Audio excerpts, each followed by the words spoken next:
नमस्कार, आप देख रहे हैं इंडिया टीवी 7 जनता की ताकत। चलो बढ़ते हैं कुछ प्रमुख खबर की ओर। हरदोई के उधरनपुर में नारी शक्ति बंधन कार्यक्रम में पहुंचे उत्तर प्रदेश के मुख्यमंत्री योगी आदित्यनाथ ने 541 करोड़ की परियोजनाओं का लोकार्पण और शिलान्यास किया।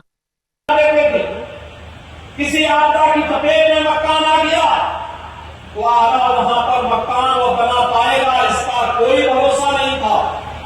पहली बार प्रधानमंत्री स्वामित्व योजना के अंतर्गत जहां पर किसी गरीब का मकान है, जहां पर उसकी झोपड़ी है, उसका मालिकाना अधिकार जो उस जमीन का उसको प्राप्त होगा, इसके 75 लाख परिवारों को अब तक प्रदेश में सुविधा दी जा चुकी है।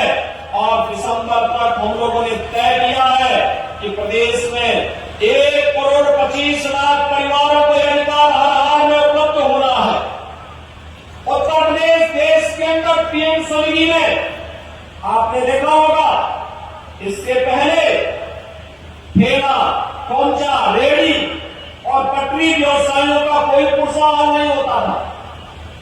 ग्राम पंचायतों के द्वारा में अलग से प्रताड़ित किया जाता था, नगर निकायों में उनका शोषण अलग से होता था, और जो कोई आता था उससे पैसे वसूली करता था।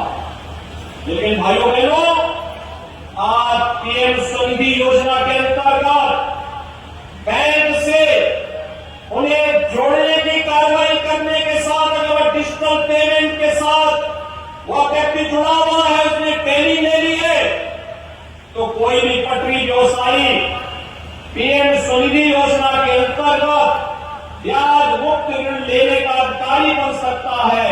और इसके बाद उत्तर प्रदेश के अंदर 14 लाख पटरी व्यवसायी अब तक लाभान्वित हो चुके हैं। यानी ज्यादातर इसमें महिला लाभार्थी हैं। ये चीजें दिखाती हैं कि जहां शासन की योजनाएं आई वे केवल योजनाओं तक सीमित नहीं रही, उन योजनाओं का लाभ भी क्रमिक रूप से उन्हें मिलता हुआ दिखाई दिया।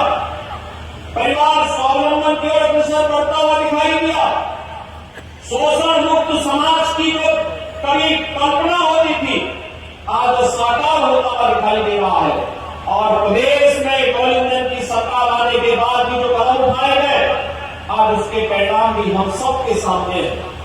आपने देखा होगा, आने के साथ ही हम लोगों ने प्रदेश के अंदर बेटियों की सुरक्षा के लिए, महिलाओं की सुरक्षा के लिए पुख्ता इंतजाम करवाया था और प्रभावी ढंग से इसे लागू करने के लिए कार्यक्रम बनाए गए।